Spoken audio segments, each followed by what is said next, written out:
भल आउ खराब सब संबंध आगुरी ही जना पड़ जाए। तेणुक जो मृत्यु आसे जम आसती से कांद कांद राब करे। मो ना ज्योतिर्विद पंडित टिकू नायक, गाँला सालना, आमर पोस्ट ऑफिस देशबटली डिस्ट्रिक्ट बरगढ़। कुकुर राति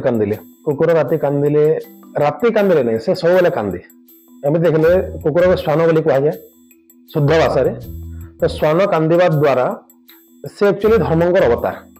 जिते दृष्टि भीम अर्जुन नकुल सहदेव एम पंच पांडव जिते बेले स्वर्ग जावाई निर्धारित कले युधिष्ठिर को धर्मावतार कह जाए कहीं युधिष्ठिर केवल मिछ कहते नहीं, न्याय सपक्ष न्याय संबंधी कथा कहे। तेणुक युधिष्ठिर संगे स्वर्ग केवल जो नकुल सहदेव अर्जुन भीम एम पंचपांडव युधिष्ठिर सहित जावाक चेष्टा कले से बाटर ही गली पड़े किंतु संगे केवल कुकुर ही गला स्वर्ग को।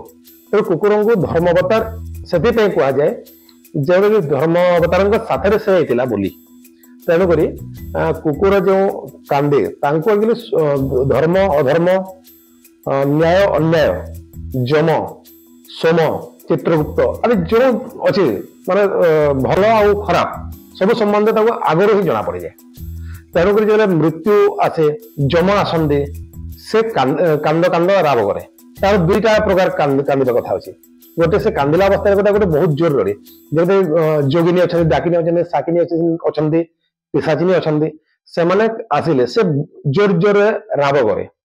किंतु जदि गाँव में अकाल पड़ा वियोग पड़ा मृत्यु आसला से कांद कांद राब करे। जो कुकुर को अशुभ बोली अशुभर प्रतीक दि जाए कि कुकुर हूँ भैरवंकर अवतार। कुकुर जमीक आप देखिए कुकुर को खाइबा को दि जाए ग्रह रिष्ट शनि रिष्ट जदि लगी तेणुक शनि कड़ा कुकुर रुटी खाइबा देले गहमर तैयारी किसी खाद्य खाइबा देले मिठा खाइबा देले से जगार कुकुर जो ग्रहरिष्ट मान रही से रिष्ट मान खंडन होता है। आउ कुकुर कांदा द्वारा आमको सूचना मिले यह खराब है कि भल है। तेणुक कुकुर कांदा न कंदे ए कौन प्रतिकार नहीं केवल यह सूचना योग्य। तेणु कुकुर कांद कांद राब करे। आउ किसी कहवाक गले कुकुर संबंध कुकुर जो भैरवी वाहन। तेणुक कुकुर संबंध कौन भी जदि कथा है से कथा को आम निज आगे ध्यान रखी कुकुर प्रति जो सूचना अनुसूचना जहाँ भी अच्छी भल खराब आउ भी किसी जदि कहबार अच्छी से विषय में कहीपर।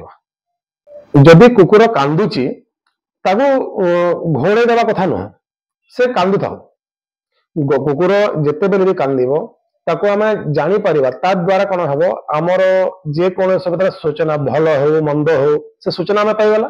से सूचना पाइगला क्षण आम निजे सतर्क होगा कथा से कि यहाँ आम पे खराब अच्छी। तो केवल विष्णु नाम जपिबा द्वारा हरिनाम कीर्तन करवा द्वारा कलिजुग हरिनाम सार तो कृष्ण नाम जपिबा हरि नाम जप करने द्वारा जो आपत्ति आसव विपत्ति आसव निज उपर से दीप खंडन है। आउ कौन विशेष प्रतिकार नहीं केवल सूचना मिलता है भल कि मंदर सूचना।